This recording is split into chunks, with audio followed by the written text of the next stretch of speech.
नमस्कार दोस्तों। आज हम पढ़ने वाले हैं BCA third semester Naresh Mehta की कविता शबरी। कविता पढ़ने से पहले आइए हम देखते हैं हमारे कवि नरेश मेहता का एक संक्षिप्त परिचय। ज्ञानपीठ पुरस्कार से सम्मानित हिंदी की यशस्वी कवि श्री नरेश मेहता उन शीर्षस्थ लेखकों में से हैं जो भारतीयता की अपनी गहरी दृष्टि के लिए जाने जाते हैं। नरेश मेहता का जन्म सन 1922 ईस्वी में मध्य प्रदेश के मालवा क्षेत्र के शाजापुर कस्बे में हुआ। बनारस विश्वविद्यालय से आपने MA किया। आपने ऑल इंडिया रेडियो इलाहाबाद में कार्यक्रम अधिकारी के रूप में कार्य किया। नरेश मेहता दूसरा सप्तक के प्रमुख कवि के रूप में प्रसिद्ध हैं। सन 2000 ईस्वी में मेहता जी का निधन हो गया। नरेश मेहता जी को उनकी साहित्यिक सेवाओं के लिए 1992 में ज्ञानपीठ पुरस्कार से सम्मानित किया गया। उनकी कुछ प्रकाशित कृतियां हैं अरण्या, उत्तर कथा, एक समर्पित महिला, कितना अकेला, आकाश चैत्या, दो एकांत, धूमकेतु, एक श्रुति पुरुष, प्रतिश्रुति प्रवाद, पर्व, बोलने दो चिड़ को, यह पथ बंधु था, हम अनिकेतन आदि। इसका इंट्रोडक्शन कुछ इस प्रकार है। शबरी श्री नरेश मेहता द्वारा लिखा गया एक खंड काव्य है और इसे 5 भागों में बांटा गया है। पहला त्रेता, दूसरा पंपासर, तीसरा तपस्या, चौथा परीक्षा और 5वां दर्शन। शबरी त्रेता युग की एक दीनहीन गरीब जाति की आत्मिक एवं आध्यात्मिक संघर्ष की कहानी है। हिंसा, लूटपाट, हत्या जैसी जीवन से दुखी होकर एक दिन शबरी अपने पति और बच्चों को गहरी निद्रा में सोई छोड़ पंपासर की ओर चल पड़ी। पंपासर का नाम उसने पहले भी सुन रखा था कि वह ऋषि मुनियों की पावन धरती है। वहाँ पर ऋषि मुनियों के बहुत आश्रम थे और वहीं पर मेरा जीवन सफल होगा। शबरी के पंपासर पहुँचने के बाद की कहानी कुछ इस प्रकार है। कविता का पहला भाग। साल और सगौन वनों को पार किया। शबरी ने सुन रखा था नाम कवि पंपासर का। शबरी ने पंपासर में बड़े बड़े ऋषि मुनियों के हैं आश्रम। ज्ञान, ध्यान, तप, आराधना के तीर्थ रूप है। आश्रम इन ऋषि मुनियों में मतंग ऋषि थे, सबसे तेजस्वी, दूर देश से सुनने आते, वाणी जो ओजस्वी। पंपासर में पहुंच लगा आश्रम में कैसे जाएं, सबर जाति की स्त्री कैसे ऋषि के दर्शन पाए। प्रातःकाल हुआ ही था, सब स्नान ध्यान में रत थे। यज्ञ आदि के लिए बटुक जन लकड़ी बीन रहे थे।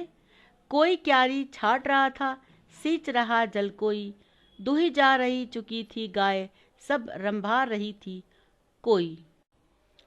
सबर जाति की रहने वाली शबरी नाम की एक औरत अपने बिरादरी के खून खराबा, मार काट, हत्या से दुखी होकर अपने घर के परिवार में पति बच्चों को सोते हुए रात में छोड़कर घर से निकल जाती है और साल और सगौन के वनों को पार कर शबरी पंपासर में पहुंच जाती है। शबरी ने पंपासर का नाम पहले बहुत सुन रखा था।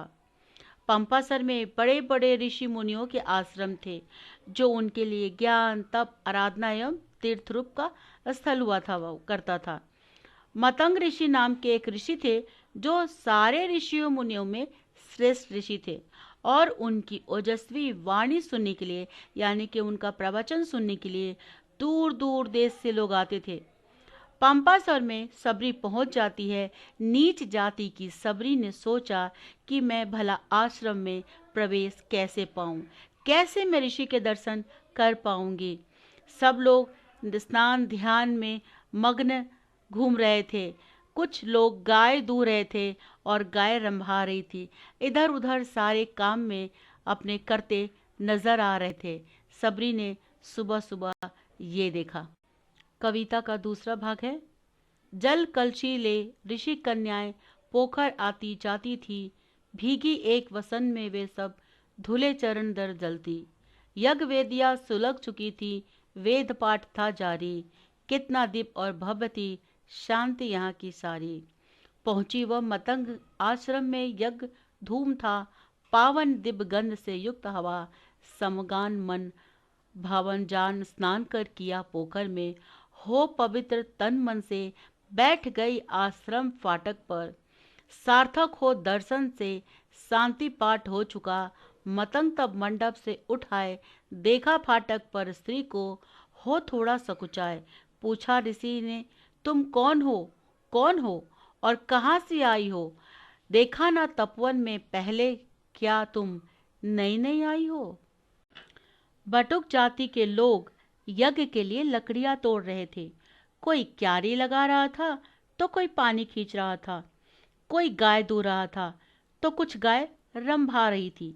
एक वस्त्र में लिप्त ऋषि कन्याएं कलश से तालाब से पानी लाने के लिए आ जा रही थी। शबरी तालाब में स्नान कर तन मन से पवित्र होकर आश्रम की फाटक पर दर्शन के अभिलाषा में बैठ गई। मतंग ऋषि शांति पाठ खत्म कर जब मंडप से बाहर आए और फाटक पर बैठी स्त्री को देखकर संकुचाया, सोचा। मतंग ऋषि ने जब शबरी को देखा तो उससे पूछ बैठे, तुम कौन हो, कहाँ से आई हो? इससे पहले तो मैंने तुम्हें कहीं नहीं देखा, क्या तुम आज नई नई आई हो? कविता का अंतिम भाग। ऋषि की जिज्ञासा वाणी सुन भर आए शबरी के लोचन, कैसे बताए अत्यंतज है शबर जाति की दुख मोचन। चौके मतंग वह समझ गए, कीचड़ में कमल खिला है, यह होगी अछूत, पर जाने किन जन्मों का पुण्य खिला है यह। चुप देख शबरी बोली, चिंता ना करे मेरे कारण, मैं किसी पेड़ के नीचे रहकर लूंगी जीवन यापन। मैं चाह रही केवल प्रभु के श्री चरणों की सेवा करना, मैं कर लूंगी संतोष मिले यदि गायों की सेवा करना। प्रभु के श्री मुख से प्रवचन सुन भव सागर से तर जाऊंगी, पापी हूँ गुरु की कृपा हुई तो हरि गुण गा तर जाऊंगी। मैं पापी हूँ हुत हतभागी, इस भवसागर से पार करो प्रभु, चरणों में ही भक्ति अटल मुझको दासी स्वीकार करो। विश्वास हो गया ऋषि को, सबरी निश्चय पुण्यात्मा, जाने किन कर्मों के हित्ती भटक गई यह आत्मा। जब प्रभु ने ही भेजा वे ही पथ दिखाएंगे, है दिन बंधु निश्चय इस दीना को अपनाएंगे। ऋषि की वाणी सुन सबरी की आंखें भर आई कि मैं नीच जाति की दुखी नारी हूँ, कैसे कहूँ? ऐसा सबरी मन में सोचती है। सबरी की भाव भंगिमा देख समझ गए ऋषि, चौंक गए। सोचा, आज कीचड़ में कमल खिला है, भले ही नीच जाति की है, लेकिन हाँ आज इसके जन्म जन्मों का पुण्य खिला है। ऋषि को चुप देख सबरी बोली, आप चिंता न करें, मैं किसी पेड़ के नीचे रहकर अपना जीवन गुजार लूंगी। मैं तो बस प्रभु के चरणों की सेवा करना चाहती हूँ। हाँ, और अगर मुझे गायों की सेवा करने का अवसर मिले तो मैं उसी में संतुष्ट हो जाऊंगी। प्रतिदिन प्रभु के वचन उनके मुख से सुनकर इस भावसागर से पार हो जाऊंगी। मैं दुर्भागिनी हूँ, मैं पापन हूँ। हे भगवान, मैं आपके चरणों में, आप भक्ति में अटल हूँ। सबरी की विनती से ऋषि को तो विश्वास हो गया कि निश्चय ही यह एक पुण्यात्मा है और न जाने किन कर्म के कारण भटक रही है। प्रभु ने इसे यहाँ का रास्ता दिखाया है तो निश्चय ही इस गरीब को अपनाने का भी कोई न कोई रास्ता दिखाएंगे ही। एक अंकीय प्रश्न उत्तर। साल और सगर के वनों को पार कर सबरी कहाँ पहुंची? पंपासर। पंपासर क्यों प्रसिद्ध था? ऋषि मुनियों के आश्रम की वजह से। ऋषि मुनियों में तेजस्वी ऋषि कौन? मतंग ऋषि। आश्रम में लकड़ी विनती सबरी को किसने देखा? मतंग ऋषि ने। ऋषि कन्याएं जल कलश लेकर कहाँ से आ रही थी? पोखर से। आश्रम की शांति कैसी थी? भव्य। नहा धोकर सबरी कहाँ बैठ गई? आश्रम के फाटक पर। सबरी ने कहाँ स्नान किया? पोखर में। फाटक स्त्री को देखकर कौन सकुचाया? ऋषि मुनि। ऋषि की जिज्ञासा वाणी सुनकर किसके लोचन भर गए? शबरी की। शबरी कौन सी जाति बताती है? शबर जाति। कीचड़ में कमल खिला है। मतंग ऋषि ने किसके लिए कहा? सबरी के लिए। मतंग ऋषि को चुप देखकर सबरी कहाँ रह लेने के बाद कहती है? पेड़ के नीचे। सबरी मतंग ऋषि से किसकी सेवा का कार्य मांगती है? गायों की सेवा का। सबरी प्रभु के वचन प्रवचन सुनकर कहाँ से तर जाने की इच्छा रखती है? भव सागर से। ऋषि को सबरी के बारे में कैसी आत्मा होने का विश्वास हो गया था? पुण्य आत्मा। मतंग ऋषि किसे दीनबंधु कहते हैं? भगवान राम को। टिप्पण लेखन जो कि 5 मार्क्स के लिए होगा। टॉपिक है सबरी या पंपासर। यह शीर्षक काव्यानंद कविता में शबरी कविता से लिया गया है और इसके कवि नरेश मेहता जी हैं। शबरी श्री राम की परम भक्त थी। सबरी का असली नाम श्रवणा था। वह भील जाति की थी। उसके लिए किसी तरह की हिंसा असहनीय थी, इसीलिए वह अपने परिवार को छोड़कर साल और सगौन के वन को पार कर पंपासर पहुंच जाती है। पंपासर में मतंग ऋषि के आश्रम में पहुंचकर उसे प्रार्थना करती है कि मुझ जैसी नीच जाति को अगर आश्रम में जगह नहीं भी मिलेगी तो कोई बात नहीं, मैं किसी पेड़ के नीचे रह लूंगी और आपके मुंह से प्रवचन सुनकर मैं पवित्र हो जाऊंगी। अगर मुझे गाय की सेवा की जिम्मेदारी मिल गई तो मैं आपकी बहुत बड़ी कृपा होगी मुझ पर।